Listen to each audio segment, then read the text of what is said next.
Namaste. Thank you for joining a spiritual journey through quarantine. My name is Tara Sasson.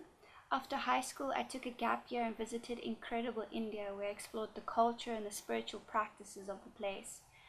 Since then, I've been back twice, and I've done different meditation, Reiki, Kirtan courses, and most recently, I did a traditional Hatha teacher's training yoga course.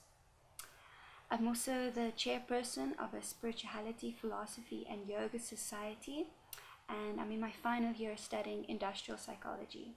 So yeah, I'm just all about personal growth and development. Day 7, mindset. So we perform certain spiritual activities in order to cleanse ourselves. For example, we engage our mind and our 5 senses in these certain activities, and then we basically become purified. We realize a higher or a more deeper version of ourselves.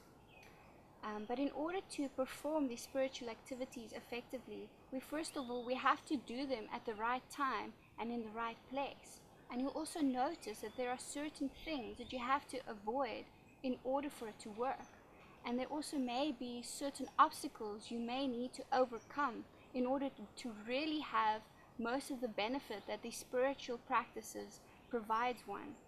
So for example, a person with low self-esteem, they don't accept that other people love them.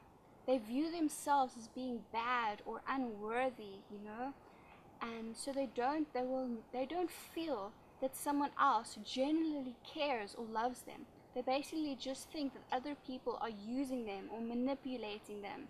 But the fact of the matter is that you have to work through this certain mindset, and you have to accept that yes, actually you do have friends, and there are people out there who do love and care about you. And if you can develop this mindset, then you'll see in your spiritual practice the people who are trying to help them, you won't view them as an enemy anymore, and therefore your spiritual advancement will grow so much more effectively. So yeah, that was just one example, but this can be applied to many other different negative mindsets that we may have of ourselves, or these labels, as I've been mentioning in my last video. So unfortunately, as we grow up, we take these negative mindsets into our adult life and into our family life. And then from there, we actually impart these negative mindsets into our children. And so this vicious cycle just kind of keeps continuing, generation after generation. And we really just have to work on them. And we have to accept that there are certain limitations and things that's going to impede us from advancing spiritually. So for example, we may have, if we have a physical and a subtle hindrance, then it's going to be making performing spiritual activities just that much more difficult.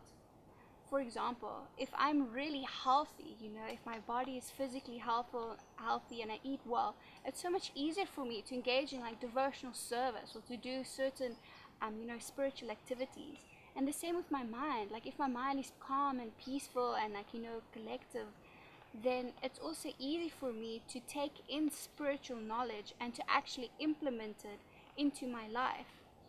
So therefore we have to accept that there are certain hindrances in our spiritual life and that we need to kind of work through it in order to make a lot of spiritual growth and progress. What we often do though is we ignore them. We ignore these nasty sides of us or these negative mindsets and mentalities, and we just kind of hope that one day that they will just go away. But it doesn't work like that. You have to consciously make the effort to work through these negative mindsets. So I'd like to give you guys another exercise to perform. So I want you guys to take maybe perhaps a day or so to just notice what your internal dialogue is. How do you speak about yourself? And most of us will notice that we actually keep putting ourselves down. We tell ourselves that we can't perform certain things, or that we're going to fail, or that we're unworthy of certain things in life. And we really have to work through these negative labels. And one of the ways of working through it is forgiveness. Because oftentimes we got this label because of a certain situation with another person or event that happened. And we kind of just have to shed this label and let it go. So I have made a video on forgiveness, so I will put the link up and then you guys can watch that one if you haven't already. But yeah, you know, this process is just, it's so important because we're with ourselves at every single moment of every single day. And now during lockdown, we're really actually realizing this. You know, we're just by ourselves, we're just with our mindset. So it's really easy for us to actually notice where our mind is at, and we have to work on this. Cool. So thank you everyone for joining today. Yeah, please like, subscribe, comment if you have any questions or comments. Yeah, I'd really like to engage with you guys more. Namaste, Hare Krishna.